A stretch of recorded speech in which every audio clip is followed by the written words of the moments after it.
For those of us who have been interested in fast cars since the 1970s, the lingering impression remains that Lamborghinis are long on looks and big, loud engines and short on sophistication, technology, and refinement. This started changing in 1998 after Audi purchased Lamborghini, and the transition accelerated with the introduction of the Gallardo about 5 years later. With every subsequent new car, Lamborghini has gotten more serious about offering a more complete set of automotive virtues. The most impressive one yet is the new Huracan Performante. As the name suggests, this is the high-performance version of the regular Huracan, as if such a concept makes sense for a car that can turn the quarter mile in 10.4 seconds at 135 miles per hour in standard form. But the Performante pulls it off, establishing a new production car record of 6 minutes, 52.1 seconds at the Nürburgring Nordschleife. Yes, a Lamborghini test driver was behind the wheel and the car was equipped with super sticky Pirelli P0 Trofeo R tires. But still, that's some 35 seconds quicker than a base Huracan's lap time. Achieving such a massive improvement required upgrades in several areas of the car. Lamborghini R&D boss Maurizio Reggiani calls this a 360-degree approach to performance. For the Performante, this means more power but also weight reduction, suspension improvements, and the addition of an innovative aerodynamic package. The extra power was enabled by fitting new titanium intake valves. Their lighter weight made possible a hotter intake camshaft profile with greater duration and lift. Coupled with a freer flowing exhaust system and a less restrictive air filter, the Performante engine makes 29 more ponies for a total of 631 at 8,000 rpm, 250 revs lower than the standard Huracan's power peak. Peak torque increases by 30 lb-ft to 443 at an unchanged 6,500 rpm. The changes make for a usefully fuller power curve above 4,000 rpm. A weight reduction of about 90 pounds makes this stronger engine's life even easier. The kilos and grams were shaved by fitting more carbon fiber parts on the Performante.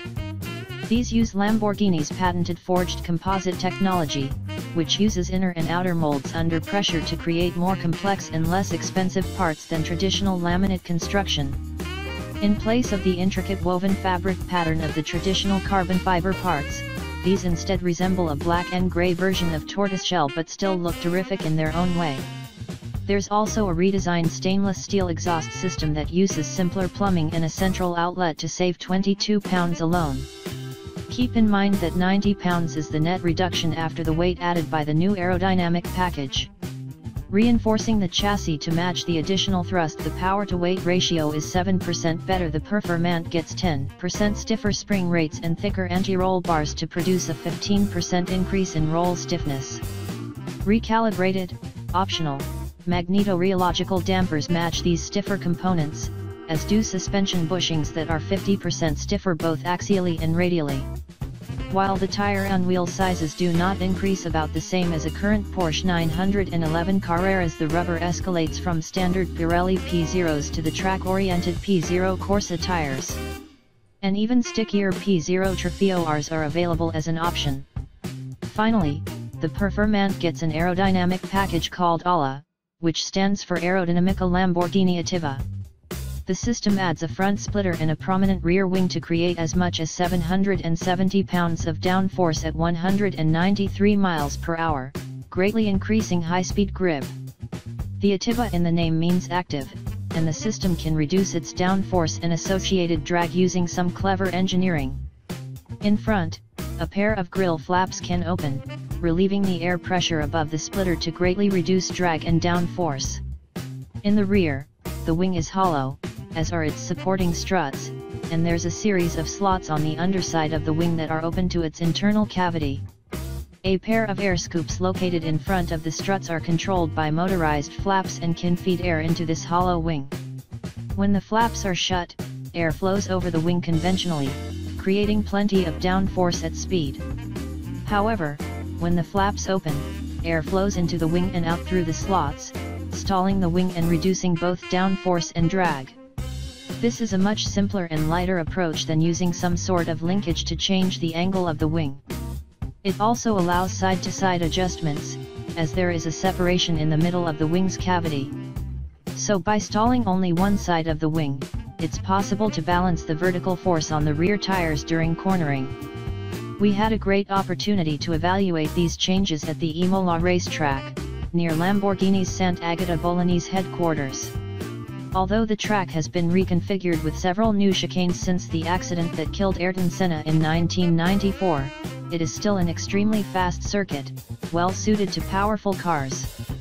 With the Anima Lamborghini Speak for Driving mode selector set to the racetrack-oriented Corsa setting, the car is configured to have maximum downforce, the stiffest shock response, and heavier steering with a linear and faster ratio. Yes, a faster ratio.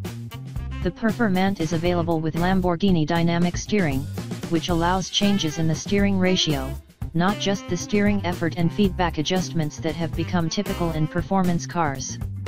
In Corsa mode, too, the 7-speed dual-clutch automatic gearbox operates in full manual mode, banging hard shifts as you manipulate the large paddles on the steering column. It's a good thing that the paddles are large and easy to reach because the engine charges toward its red line so quickly that simply shifting before you bounce off the rev limiter requires concentration. But within a few laps, we'd learned exactly which frequency of the V10's bellicose roar signaled that we were approaching the 8,500 RPM red line. That red line is quite high for an engine with the V10's longish stroke and humble origins. It did, after all, evolve from Audi's V8 engine that launched for the 1990 model year, which in turn was derived from Volkswagen Golf power plants going back to the 1970s. Despite these strands of low-born DNA, it's a wonderfully satisfying engine with great charisma and no turbochargers to homogenize its intake and exhaust soundtracks. The carbon ceramic brakes felt fully capable of coping with the engine's power, and the enhanced suspension gave the car a planted and secure feel.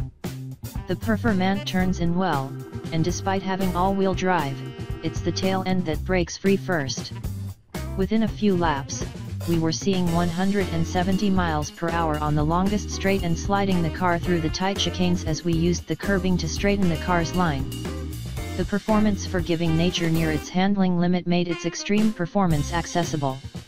Outside the confines of the track, we flicked the Anima to Strada, Italian for street, and happily trundled along through thick city traffic. The dynamic dampers are softer in this mode, and, while firm, the ride never felt harsh over the fairly smooth Italian roads.